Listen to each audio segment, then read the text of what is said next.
Folks, I've just spoken with Prime Minister Netanyahu. Earlier today, I spoke with President al-Sisi of Egypt.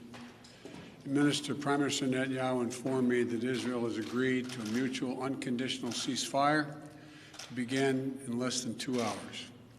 The Egyptians have now informed us that Hamas and the other groups in Gaza have also agreed. In my conversation with President Netanyahu, I commended him for the decision to bring the current hostilities to a close within less than 11 days. I also emphasized what I've said throughout this conflict.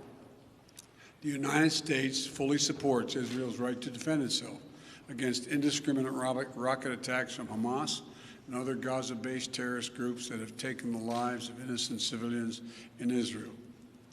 The Prime Minister also shared with me his appreciation for the Iron Dome system, which our nations developed together and which has saved lives of countless Israeli citizens, both Arab and Jew.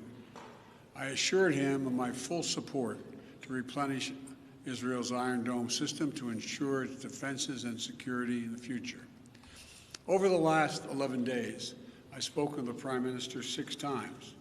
I've also spoken with President Abbas of the Palestinian Authority more than once and part of our intense diplomatic engagement.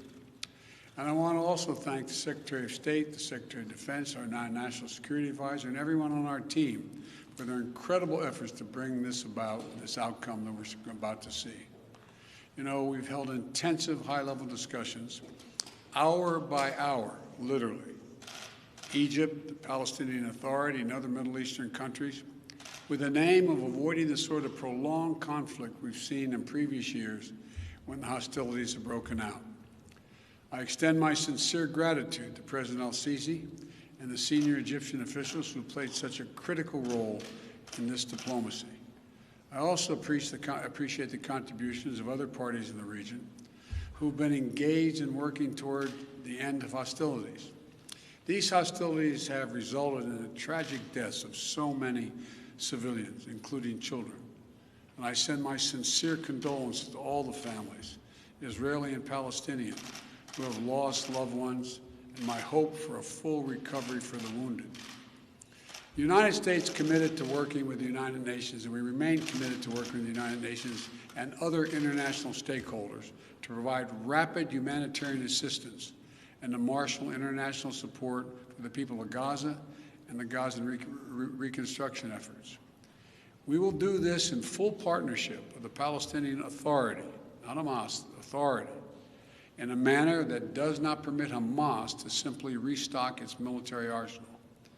I believe the Palestinians and Israelis equally deserve to live safely and securely and to enjoy equal measures of freedom, prosperity, and democracy. My administration will continue our quiet, relentless diplomacy toward that end.